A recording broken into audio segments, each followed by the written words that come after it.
Good morning, everybody. This is Otsego 2000 Presents with Chris Carr. Today, I have a special guest.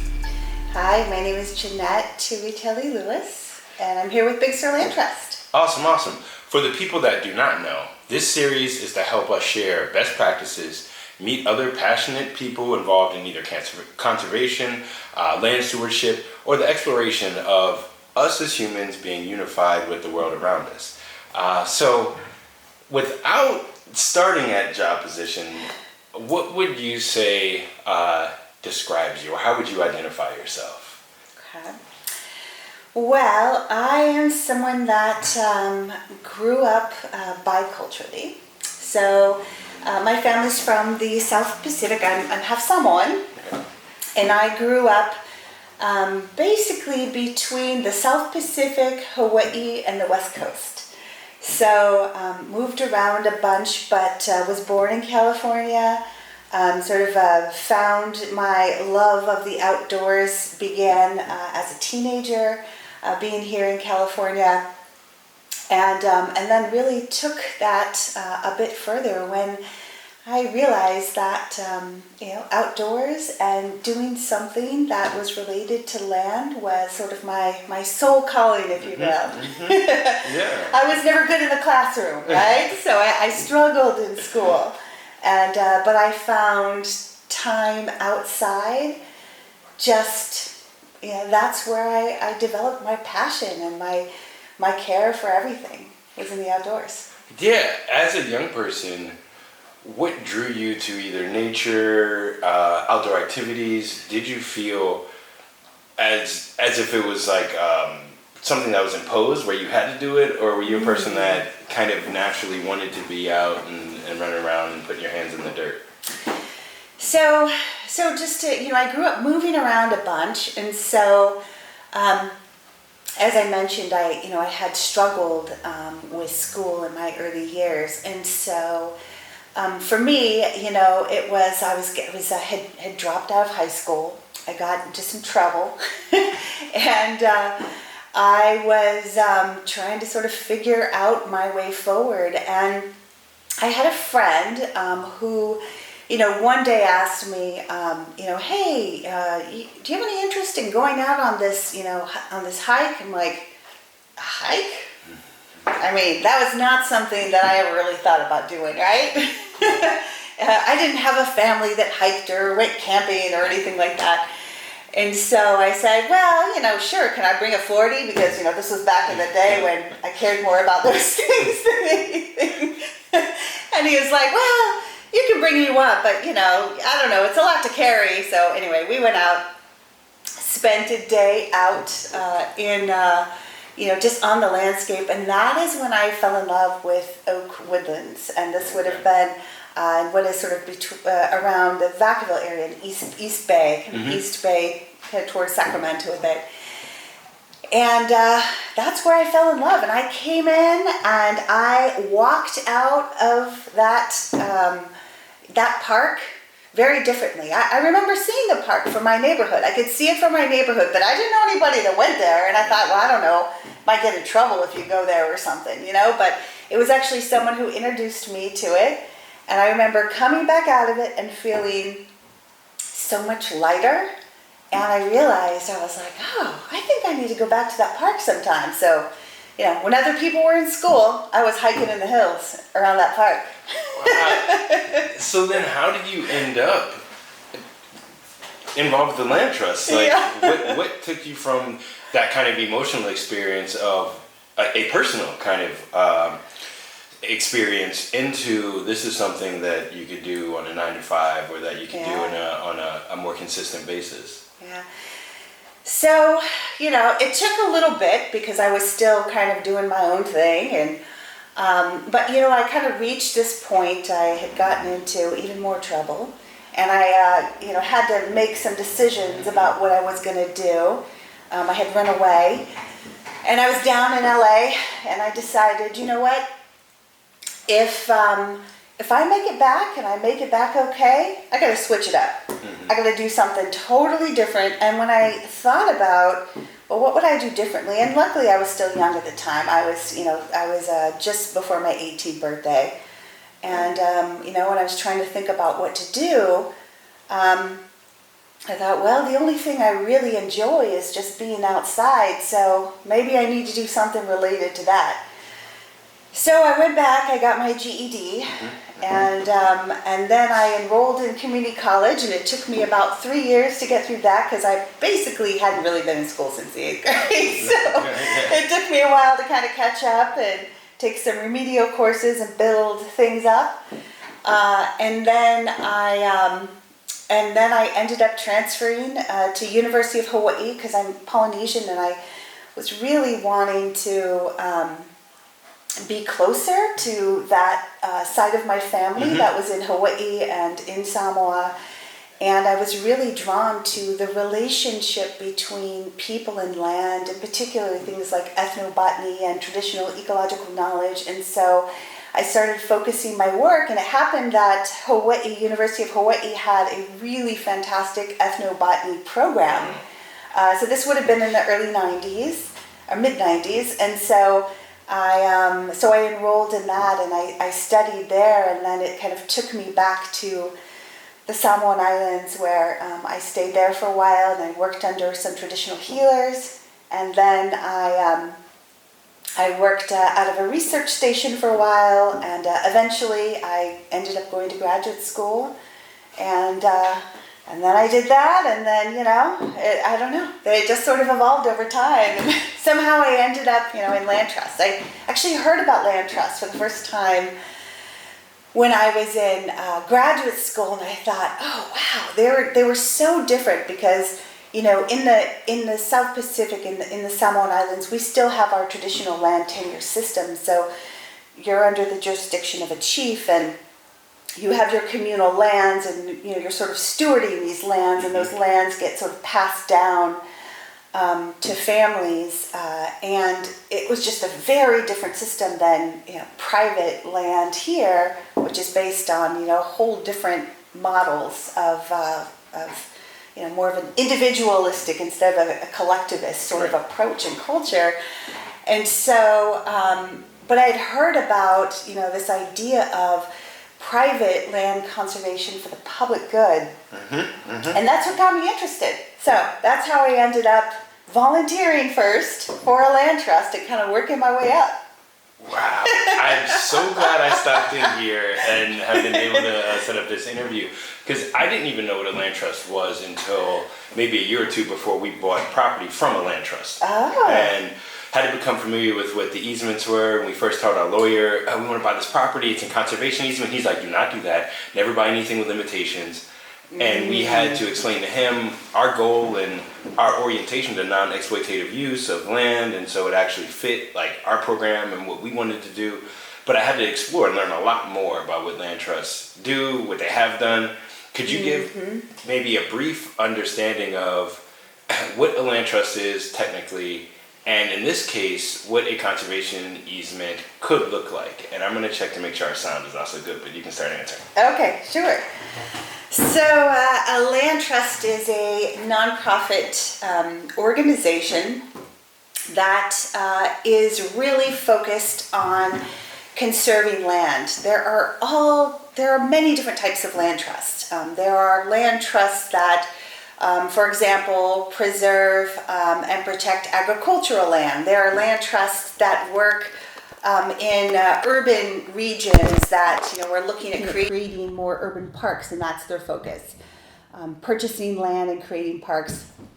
Some land trusts do a combination of both. Some land trusts do restoration work, but essentially it's all about land, acquiring land or placing conservation easements on land, which are these sort of voluntary landowner agreements. To make sure that those lands and waters are there for the future. And depending upon what the goal is, there's a variety of tools that can be used to be able to do that. There are legal tools, but the work that, for me that I love most about land trusts, and specifically local land trusts, is that the work is often community driven and community centric, and for most places there's a local land trust in their community, and so they're there for good, and that's one of the pieces that I love about it. For people that are unfamiliar, the land trust oversees a responsibility. From my understanding, this is I'm not a lawyer. I don't know any of this stuff, but it because folks will be like, well, wait, so are they the owners, or as a private citizen, do you give up rights to your land? How does this work? For my situation, we purchased our property from a land trust. At that point, we are the full owners. We have all rights to ownership.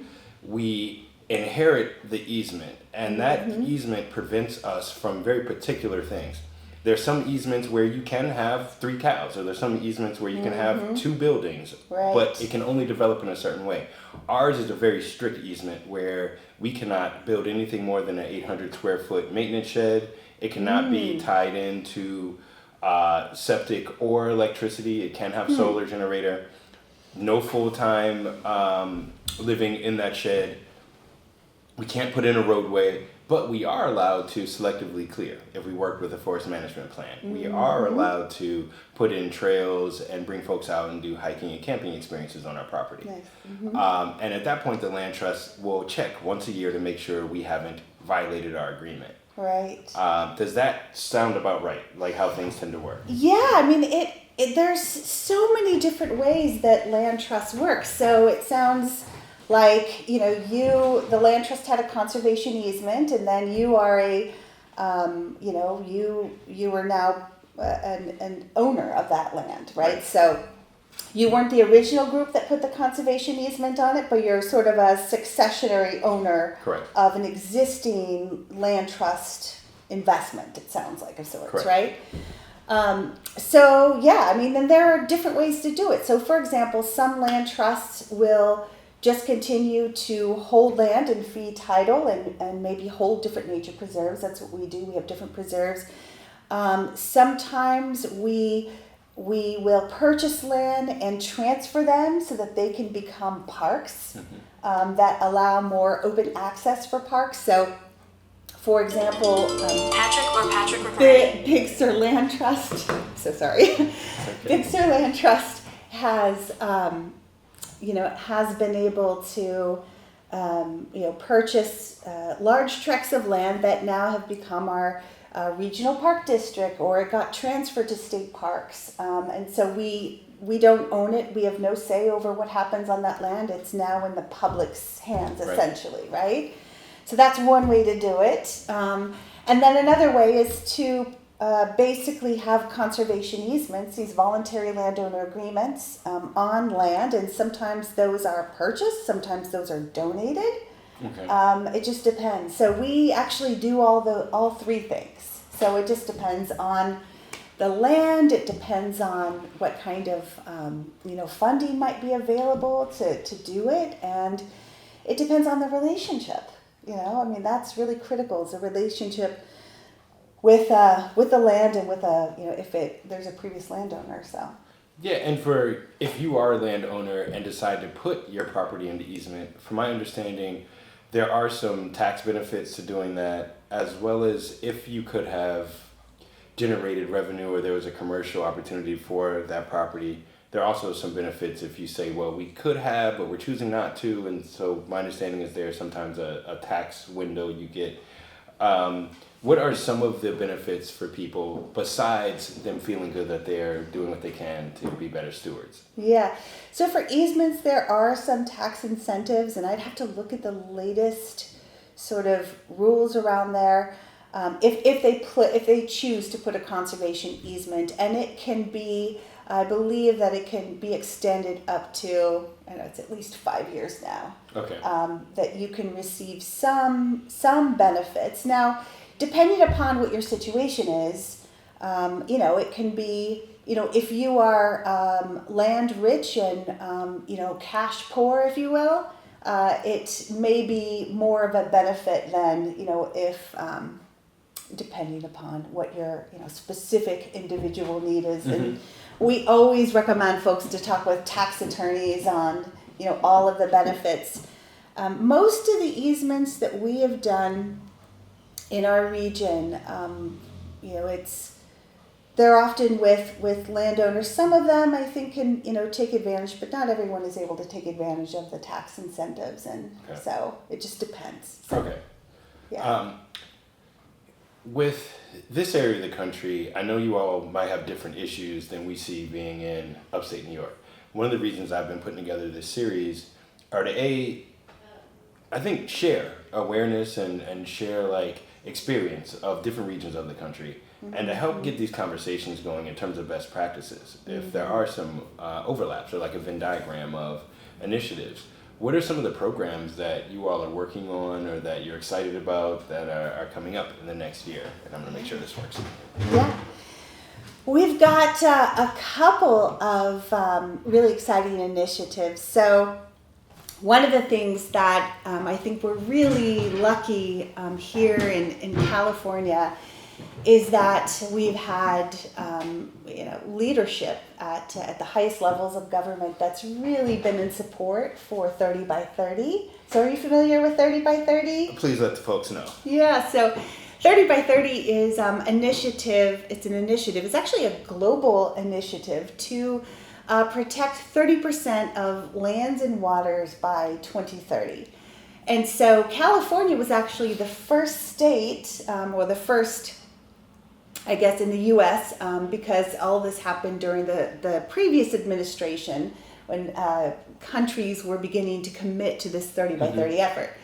So at the end of 2020, our Governor Newsom pledged that California would be joining this global effort to protect the 30% of California's lands and waters, nearshore waters, to make sure that was, those lands were protected to safeguard, for the future. So this is both for biodiversity as well as to really help mitigate the impacts of a changing climate.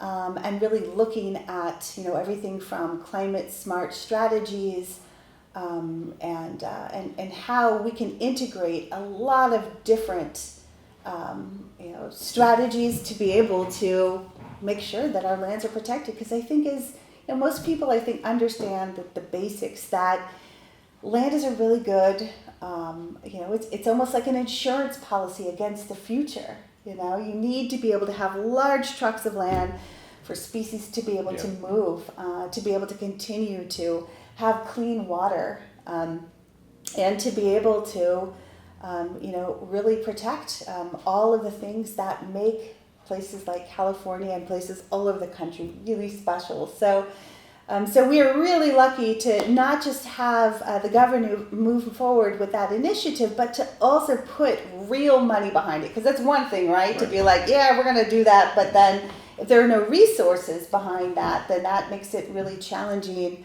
And so for the last few years, there have been significant resources that have been channeled to land conservation, to restoration.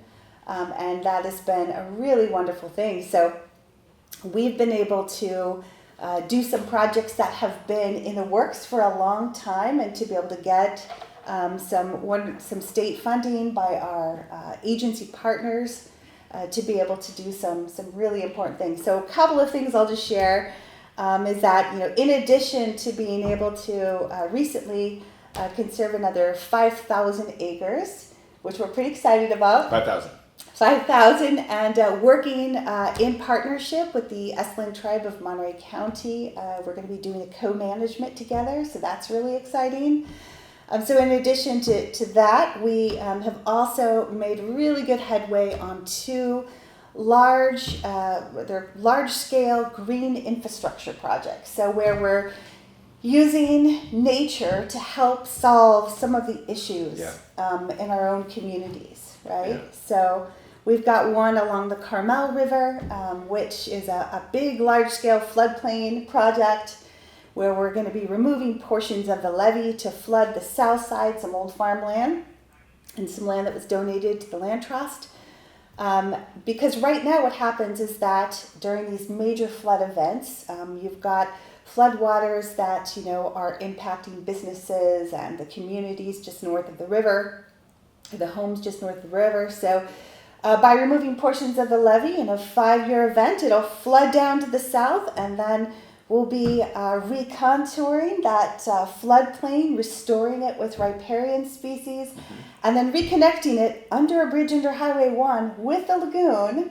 So it's a major infrastructure project. So that's one of the projects that we're working on that we're really excited about. We're keeping in mind things like sea level rise, and what we do know about climate change is that we're going to have periods of drought with very intensive weather events, and so really trying to prepare our communities for the impacts of climate change.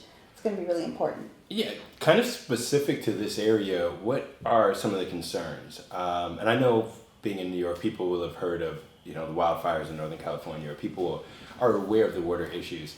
But more specifically, like you're saying, there's also flooding. And so a person may not imagine, wait, you're all having drought issues, but also flooding?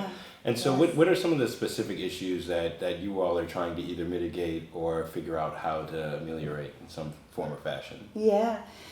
So here on the Central Coast, we've got a lot of different things going on. So yes, you mentioned fire. We've had, some of our biggest fires, most expensive fires in the state in recent years.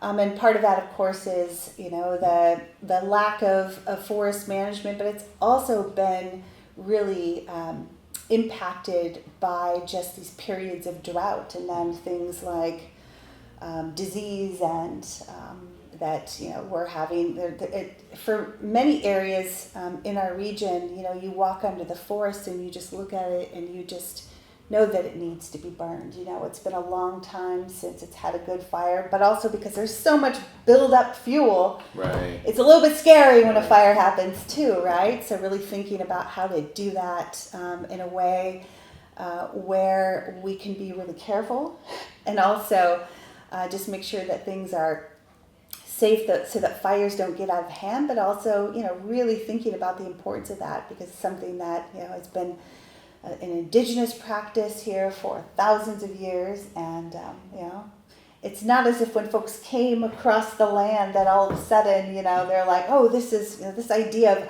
untouched wilderness. It's a total farce. These lands were totally managed by indigenous people. So thinking about some of those practices and how they're important for the future of our region. So there's the fire issue, there's the water issue. So here, we're here in Monterey, and here on the Monterey Peninsula, we are all dependent upon, this narrow stretch of the Carmel River here, which is basically our entire water supply on the peninsula. And so, of course, other places of Monterey have other water sources, such as the Salinas River, but water is definitely an issue here, and you're starting to see, a lot more folks trying to look at alternative sources such as desalination and others to figure this out, because like many other communities along the coast, we aren't connected to the larger state water supply system. And so there is, that serious dependency here on water. And, I think we need to look at multiple solutions, but water is definitely an issue. And then flooding is an issue. Right. So when especially after large fires, so you've got fires that burn. We've had instances on some of our lands where you end up getting these giant sort of mud flows that are coming down. It's just the soil's just very unstable after a major, especially an intensive burn, and that that is it's not safe. It can be really scary for communities to have these move through large mudslides and whatnot that you got to worry about. And then, of course, we've got things like, they're always challenging, like holding up the western end of the continent on the Big Sur coast. Right? So we've got a lot of infrastructure and, just many challenges in our region. And it's also a really special place. Yeah, I mean, it's gorgeous out here. When I first started traveling to this part of the country, I was shocked by how well it was developed, like in the sense of people have been living here for a long time. The houses were nice. You had all the little mini stores and shops and things that you needed. But when I went down to like Carmel or up, I'm not sure which direction, I went to 17 Mile Drive, went up to Santa Cruz, spent time in some of the more totally like just wooded areas and the cliffs.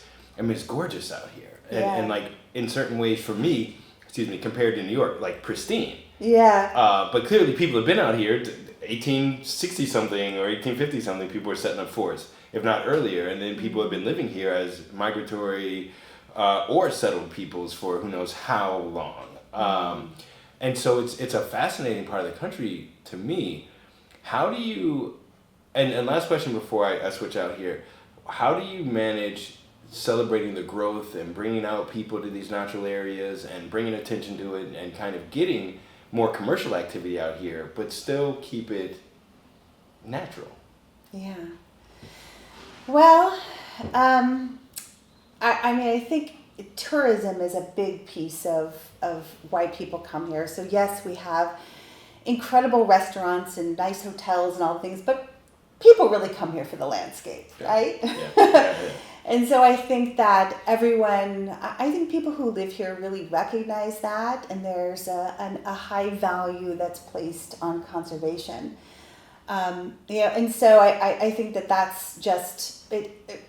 When I think about, well, what does the landscape bring in terms of economic dollars to the community? It's pretty significant, because we know that, when people are advertising, say, visit California, the first things that they're showing, are things like the Bixby Bridge or something in Big Sur.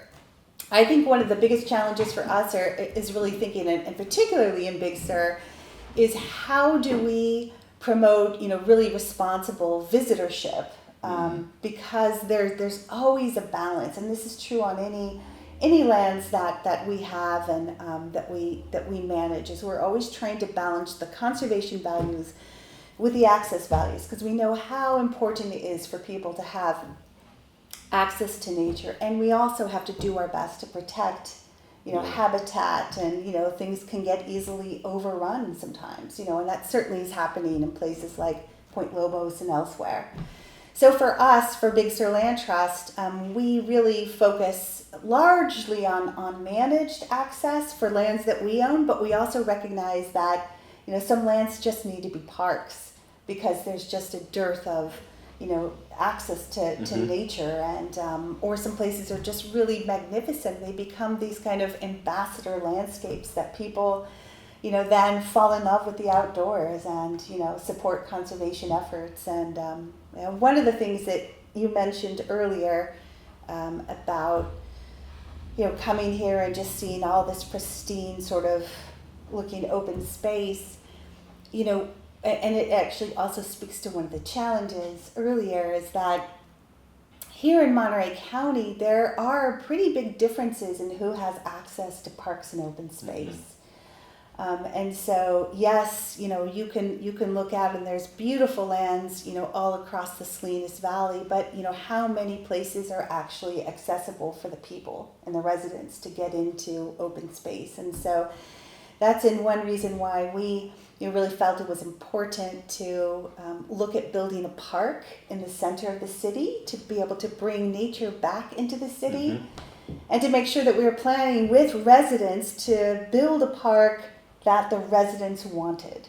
And so we're really excited. That's another big project we're working on, the other green infrastructure project that we're beginning construction on this month. So, and that's, I think, something I'd like to learn more about is how land trusts are able to work in both rural or more wooded areas, so-called vacant while being full of life land, and also work in areas that are more urban or are more dense or have more of a human population, and to work through this notion of nature or people. In the Adirondacks, there's been a pretty good structure set up so that the park remains relatively managed, controlled, but people are allowed to buy property and houses have been built. Yeah. But they've limited how many houses can be built or how large areas can grow, how much forestry can be taken down. And so you have one of the largest parks in the entire country I think something like 6 million acres in that area of New York State, but you also have towns and cities that have been there for 100 years, 120 years, and you see then the overlap. And then instead of it being a dichotomy or a binary of nature or people, it's people with nature and people. And then so I like the idea of seeing that out here and the difference you get when I'm at the coast or when I'm at 17 Mile Drive, how isolated that is. And you have to pay to go on a road.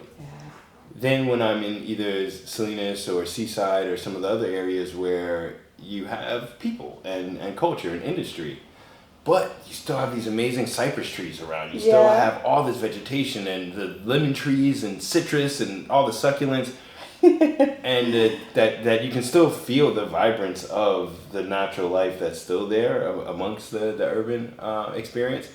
So I think that's something that we on the East Coast, I think, could learn from in the sense of how to converge these worlds of seemingly urban and rural.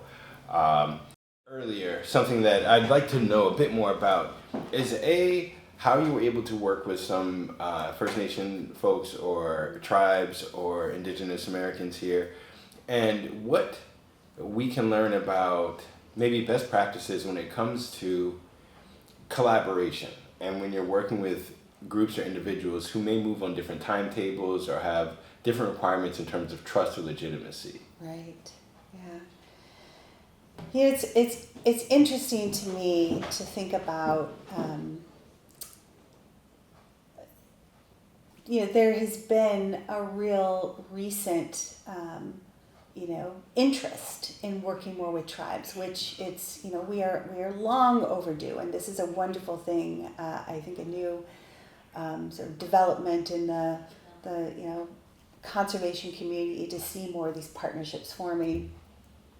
And I also think that sometimes there's a sense of urgency to do this, and that makes a lot of sense. I also think that there is so much to be said about building these relationships over time and knowing different groups before you're asking them to move on these timelines that are often unreasonable and hard. Here on the Central Coast, and in particular, we are working, large. I mean, it's all federally non-recognized tribes, and so that means that many of them might not have the administrative support or other sorts of, governance. There's formal governance in place, and many of them are set up as a 501c3 nonprofit. But they are still building their internal capacities to be able to, respond to all these inquiries, this mass number of inquiries that are happening, not just from, conservation organizations, but also because, there is, for monitoring for sites that are getting developed on ancestral lands. And so, I think that being able to build partnerships ahead of time and not because, all of a sudden, like there's some funding for it, or, you've got to check the box or something. Mm-hmm. That's the wrong way to go about it. Mm-hmm. And I think that sometimes that happens, and it's hard to move with any sort of expediency when you don't have a foundation of knowing each other or of trust. Mm-hmm. There's a lot of flexibility that has to be given to just get to know each other as partners, and so. And what do you think can be done to help prepare people who would like to do outreach, who would like to work with other communities, and they haven't pre-established the relationship? Let's say you have a person who gets a new job as director of whichever, in some places, tribal outreach, and they want to build real relationships. What are some things to consider, or what are some maybe again best practices that you've seen be fruitful? Yeah, so a couple of things. I think I think about the work Big Sur Land Trust has done over time, and for a long time people thought of Big Sur Land Trust like, oh, that's that, like, trust that's like a bank or something over there that, protects land and, for all these rich people on the coast, unfortunately, I think for a while, I think that a lot of people really felt and thought that that's what the land trust did, that were maybe not, living here on the peninsula.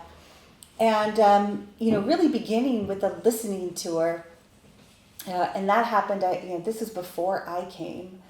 So this was around 2008, 2009, where we really went out and started listening to folks across the county about what they thought about the land trust. And we got all kinds of interesting things. And I think if anything, it was a signal of how much work we had to do to really build relationships in different communities. And, what I really love is that some of those folks that, were really questioning and asking some of the hardest questions of the land trust are people that ended up being on our board and ended up becoming champions for the work over time, because we were able to build relationships. And they could see, they're really trying to figure out how to, support this community. They're not trying to check a box. They're in it with us to be able to, make sure that residents are engaged and involved and are benefiting from the work. So I think one of the first things is to really try to understand, how is the community that you're working with or want to work with, how are they going to directly benefit from the work together? Because I think for so long, conservation has been everybody benefits, right? You benefit, there's, ecosystem benefits and these sort of large scale benefits, but without really, a lot of people don't necessarily see those benefits in their own community. And so I think really being able to work with community to understand what are the benefits you would like to see, and opening up those conversations early on, and not as the afterthought, oh, we're going to do this project, we think you should get involved, what do you think about this? It's we're thinking about this project, we don't know what the community thinks this is a good idea, what do you think? What are these, and how might the community be more engaged in the planning around this? Right. Is this the right kind of project? Are there other needs the community has that, where we might have some expertise that we haven't thought about, And I think just going in just very open to what's possible, and not just going in thinking that what this community needs is foundational for just beginning relationships. So. Yeah, it's I was doing a lot of diversity and equity work prior to some of the conservation stuff, and I was working with tech companies, I was working in educational facilities, and there were a lot of assumptions in how we approach outreach, how we help support. Because luckily I wasn't around a lot of people who were into the savior mentality. They got that memo. But there was still a notion of support and an idea of we know the best way to implement. Right. Whether it's due to the community's lack of resources, fill in the blank of things that are problematic. But it led to people saying, we have to teach them, or we have to give them this opportunity. And in tech, I had one conversation, the guy's well, we offer these jobs, we don't get any applicants, we don't get people, this and that. And I was why do you think anyone wants to work at an environment as hostile as your office is? Yeah. And he looked and he was what do you mean? And I was yeah, you have now decided to recruit women, but once they get into your office, why would anyone want to stay? And they can pick up on the culture before they even get in the office. Yeah. And he looked at me what do you mean? They wouldn't give an arm to be here? And I was kind of oh, you haven't realized there are plenty of communities that stop looking for help. Yeah. They don't feel a need for any of the thing you're offering. Yeah. Mm-hmm. Now, it may be of benefit, but they don't trust you already. Right. And there are reasons why they shouldn't. And explaining to folks that sometimes you do have to prove yourself. Yeah. Sometimes you do have to court in a way that isn't assuming I'm already the belle of the ball, but actually that we both are going to have to get to know each other. Yeah. And so being out here, what are your thoughts moving forward? Are you excited? I tend to be a delusional optimist, and like I'm so excited about what humanity could possibly do. Are you excited about what you see developing as communities come together, as we see people more aware of the climate issues that we're all facing? I am hopeful, and I think, it's easy to be, I think, to sort of go into the rabbit hole of, what's happening at, at the global level, and to just, things are not easy, right? And I feel like I have faith in communities. That's where the faith is. It has to be at the local level for me. And of course, I think, national policies and other things are going to have to fix things on a broader scale. But I think you're right that communities seeing what they need and helping each other out and identifying where we can make a difference and work together, to me, that is some of the most promising work that there is. And that's where the bright lights in all of this is, right? Is in that. So, and I want to thank you just for sharing also that, this idea of us, conservation organizations often coming in and thinking this is, we've got all these expertise there.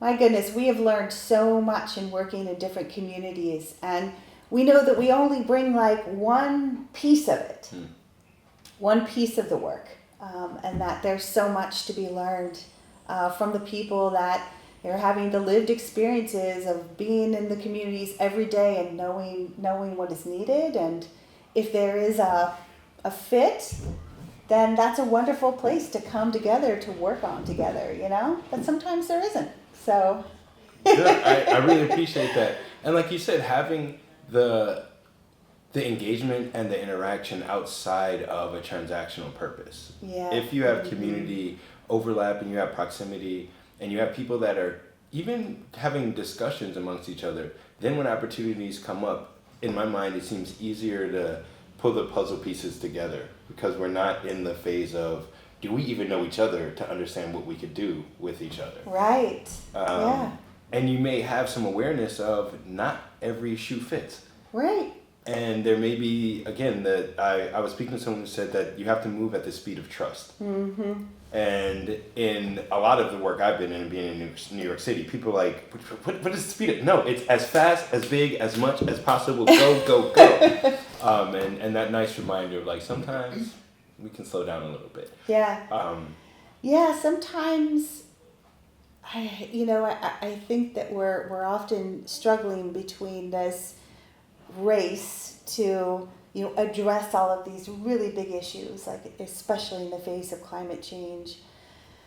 And yet I do think that the biggest and most significant work that can be done is often the work that requires building all these things into place over time for something that's really enduring over the long term, right? So we have to always keep that in mind too about the work. It's it's in part why I think we are in that mindset of now fast rush is also why we are where we're at today.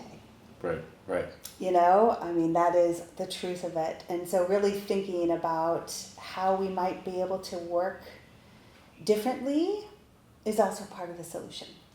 Awesome. Great. So we're going to end on that note. In my mind, the sustainable development is not just Band-Aid solve. It's we actually get to the root and not exacerbate our problems in the idea of, I don't want to be scared, or I want to get people to leave me alone, so we'll do a quick fix. Like, let's actually take the time so that what we build together, like you said, can endure. So it is sustainable, so that we all don't burn out, or we all don't look up and realize we have just stacked on 4 more problems trying to solve that first problem.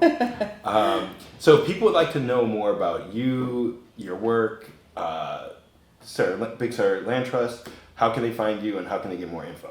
Sure. So they can go to our website at www.bigsurlandtrust.org, and all my contact information is on there as well. And awesome. Thank you for this opportunity. Thank you very much. Appreciate it. Yeah, good luck with everything. Thank you. This has been awesome.